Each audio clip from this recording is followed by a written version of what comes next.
ये घटना कलकत्ता की है। नरोत्तम जी तब वहाँ सब डिप्टी मजिस्ट्रेट थे और अच्छे आदिशक्ति के साधक भी थे। आदिशक्ति को सनातन, निराकार, परब्रह्म जो कि ब्रह्मांड से भी परे एक सर्वोच्च शक्ति है के रूप में माना जाता है। आदिशक्ति को पराम्बा, पराशक्ति या आदि पराशक्ति कहकर भी संबोधित किया जाता है। नित्य प्रति ब्रह्म मुहूर्त में उपासना करना, फिर कचहरी जाना और वहां से लौटने के बाद लोक सेवा में जुट जाना, ये उनकी नियमित दिनचर्या थी।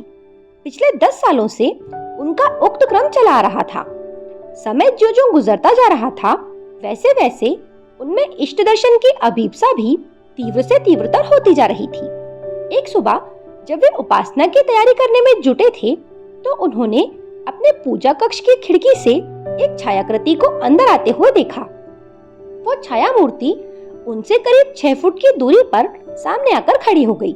दरवाजा अंदर से बंद था और कक्ष की दोनों खिड़कियों में लोहे की छड़ें लगी हुई थी, इसलिए निकट खड़ी मानव मूर्ति के स्थूल देहधारी होने की संभावना समाप्त हो गई।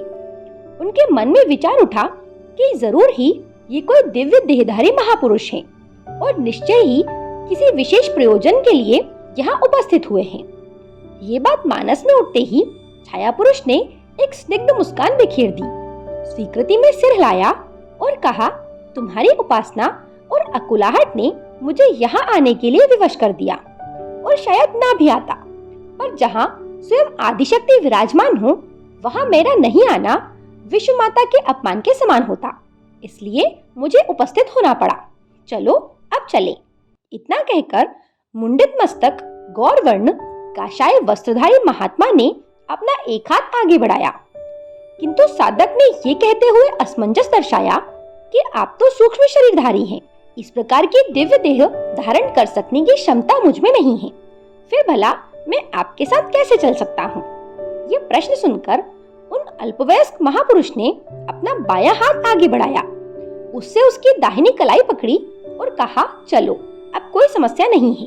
इतना कहते ही उन्होंने देखा कि दोनों के शरीर हवा में तैरते हुए कमरे से बाहर निकल गए।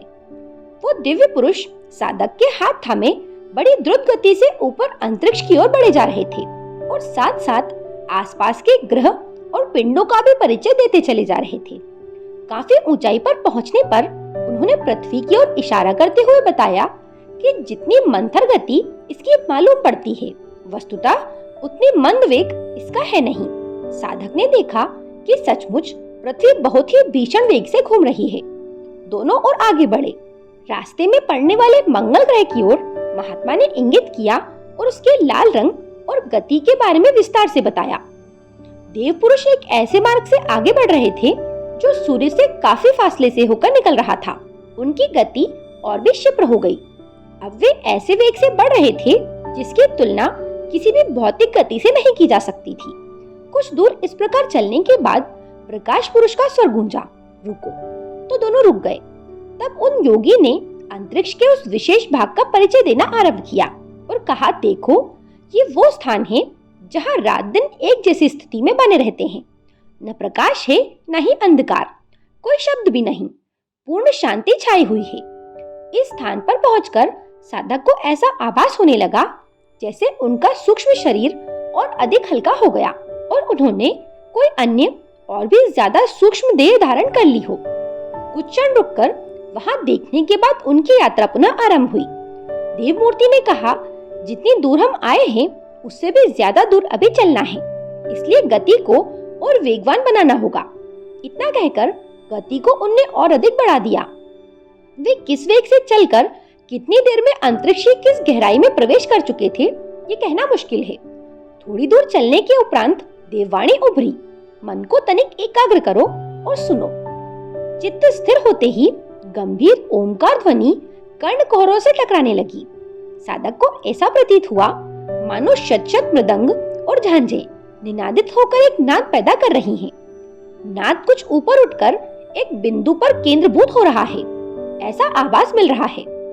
जहाँ ये दिव्य निनाद पुंजीभूत हो रहा है, उस बिंदु से एक ज्योति धारा निसृत हो रही थी। बिंदु को घेरे हुए एक वृत्त था, जिसके भीतर शुभ प्रकाश हो रहा था।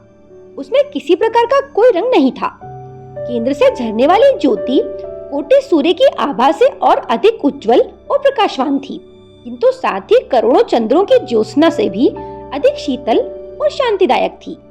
इस प्रकार धारा का निचला हिस्सा लाल, नीला और बैंगनी आभा लिए हुए था।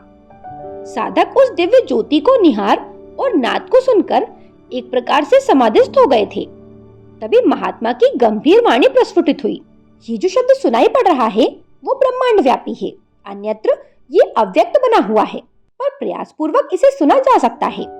सृष्टि का आदि मूल यही है, इसी से इस विश्व की उत्पत्ति हुई है। इस प्रकार से उत्पन्न जगत के अंतर में ये नाद ही प्राण या जीवन शक्ति के रूप में प्रकट होता है। अनंत विश्व को गर्भ में धारण किए यही प्रसुप्त भुजंग के आकार में रहता है।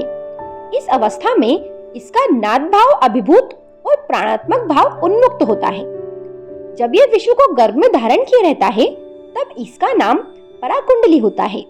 जब ये नादात्मक रूप में स्फुटित होता है तब इसे वर्ण कुंडली कहते हैं, और जब ये नाद रूप भी डूबकर गहरी सुषुप्ति में अवस्थान करता है तो इसे प्राण कुंडली के नाम से पुकारते हैं। इतना कहकर मार्गदर्शक सत्ता मौन हो गई। साधक अब भी उस तेज बिंदु की ओर मुग्ध भाव से देख रहे थे। तब उनसे न रहा गया, उन्होंने कह ही डाला, मेरी उत्कष्ट इच्छा हो रही है कि उस प्रकाश बिंदु में प्रवेश करूं और देखूं कि वो क्या और कैसी अनुभूतियों से युक्त है। आप मुझे छोड़ दीजिए, मैं कुछ क्षण अंदर रहकर फिर वापस आ जाऊंगा। देव विग्रह मुस्कुराए और बोले, जितना सरल प्रकट रूप में लग रहा है वास्तव में उतना आसान है नहीं। जो शब्द तुम सुन रहे हो वो और कुछ नहीं, ब्रह्म है। शब्द ब्रह्म और ये जो ज्योति केंद्र है वही ब्रह्म बिंदु है। उसको घेरे हुए जो प्रकाश पुंज है वहाँ सत, रज, तम ये तीनों गुण साम्य की अवस्था में है। सृष्टि वहाँ नहीं है। वहाँ से प्रस्फुटित होकर नीचे की ओर जो प्रकाश धारा फैल रही है उसके अधोभाग में जो रंगीन आभा दिखाई पड़ती है वहीं से सृष्टि बीज ब्रह्मांड में विकीर्ण होता है। इस समय तुम उस ब्रह्म बिंदु में प्रवेश के लिए मचल रहे हो, पर शायद तुम्हें नहीं मालूम कि यदि वहाँ प्रविष्ट हो गए तो फिर बाहर नहीं निकल सकोगे, क्योंकि उस व्यूह से बाहिर्गमन का रास्ता अभी तुम्हें ज्ञात नहीं है। यदि ऐसा हुआ तो पृथ्वी पर जो तुम्हारी स्थूल काया है उसका और सूक्ष्म शरीर के बीच का संबंध सूत्र भंग हो जाएगा और तुम्हारे स्थूल देह की मृत्यु हो जाएगी। ऐसे में उत्तम यही होगा कि तुम कुछ समय और प्रतीक्षा करो। मैं दोबारा आऊंगा और तुम्हें साथ लेकर ब्रह्म बिंदु में प्रवेश करूंगा। तब उससे बाहर आने का मार्ग भी तुम्हें बता दूंगा। आज यहीं तक रहने दो। इसके पश्चात महात्मा मौन हो गए और अत्यंत वेग से फिर पीछे वापस लौट चले। कुछ ही समय में वो दोनों चिंसुरा वाले मकान में पहुंच गए। पुनः आने का आश्वासन देकर महापुरुष अंतर्ध्यान हो गए। थोड़ी देर के उपरांत स्थूल शरीर की तंद्रा टूटी तो साधक पूजा कक्ष से बाहर निकले। नीचे वाले तल पर आते ही सामने उनकी भांजी मिल गई। उसने छूटते ही कहा, मामा जी, लगता है आज कोई अद्भुत बात हुई है। आपकी दिव्य मुखाकृति और अपार्थिव सुगंध ये दोनों ही इस बात के प्रमाण हैं। बाद में साधक को यह ज्ञात हुआ कि उनके पूरे शरीर, वस्त्र और श्वास प्रश्वास से एक विशिष्ट प्रकार की सुगंध उत्सर्जित हो रही थी। ये स्थिति लगभग 1 सप्ताह तक बनी रही। फिर धीरे धीरे सब कुछ सामान्य हो गया। ये वीडियो आपको कैसा लगा मुझे कमेंट करके जरूर बताएं। मेरे साथ बने रहने के लिए आप सभी का धन्यवाद।